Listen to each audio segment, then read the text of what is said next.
En 2007, l'Assemblée générale des Nations unies a fait du 15 octobre la Journée internationale des femmes rurales afin de promouvoir et reconnaître les femmes rurales et leur rôle important dans le renforcement du développement agricole et rural. Valoriser les actrices essentielles du développement agricole, c'est le thème qui a été choisi pour cette année. À la NDK, Nouvelle Dynamique Congo, partie chère à l'honorable Papi Mantezolo, cette journée n'était pas passée inaperçue.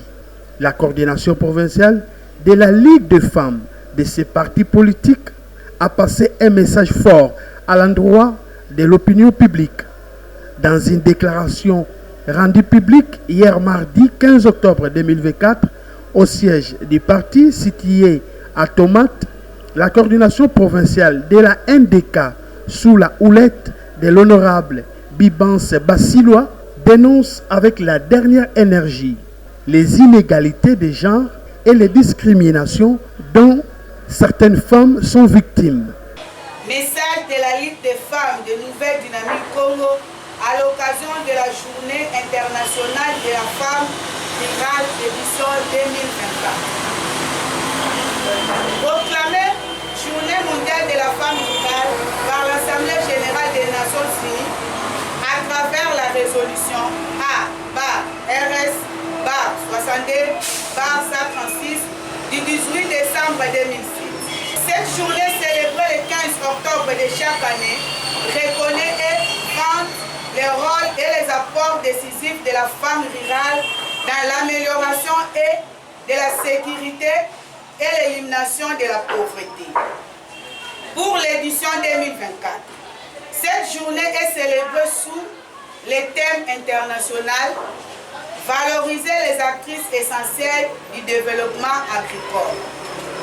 Valoriser ces actrices du développement rural, c'est assurer leur autonomisation, ce qui revêt une importance cruciale pour éradiquer la faim et la pauvreté, car les femmes rurales constituent les chevilles d'ouvrières de l'agriculture, qui est sans équivoque l'activité principale du monde rural en RDC et le bouclier même de notre décollage économique.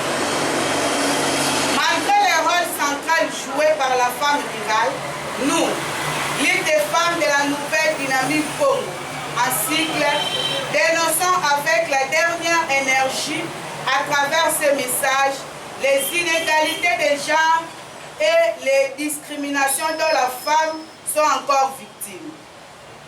Ces antivaleurs sont les réalités du terrain qui empêchent ces braves femmes rurales de réaliser et manifester leur plein potentiel. Parmi les obstacles qui empêchent l'expression du potentiel dont la femme rurale est porteuse, citons entre autres les détournements des intrants agricoles, les subventions et d'autres valeurs destinées aux ménages agricoles, l'accès limité au crédit faute de banques de crédit agricole, aux soins de santé, à l'éducation faute de moyens économiques adéquats ou encore aux sphères de décision communautaires et politiques. Tout ceci constitue les nombreux défis auxquels elles sont confrontées. Mécanisons l'agriculture des femmes rurales pour produire à grande échelle. On va devoir lancer la campagne agricole 2024-2025 pour notre province du Congo central, réputée à vocation agricole dont la femme rurale du Congo central participe à 80% dans la mise en œuvre de l'exploitation agricole de petite échelle, soit-elle. Mais il y a lieu de se poser la question, combien de femmes rurales vont réellement bénéficier les intrants agricoles et toutes autres valeurs liées à cette campagne agricole pour les agriculteurs du Congo central. Profitant à cette occasion, les femmes de la NDK se sont rendues au ministère provincial de l'Agriculture et Développement rural pour présenter des civilités à M. Fiston Loubaki, un des hauts cadres de la NDK, nouvellement nominé ministre provincial de l'Agriculture, Développement rural, Pêche et Élevage.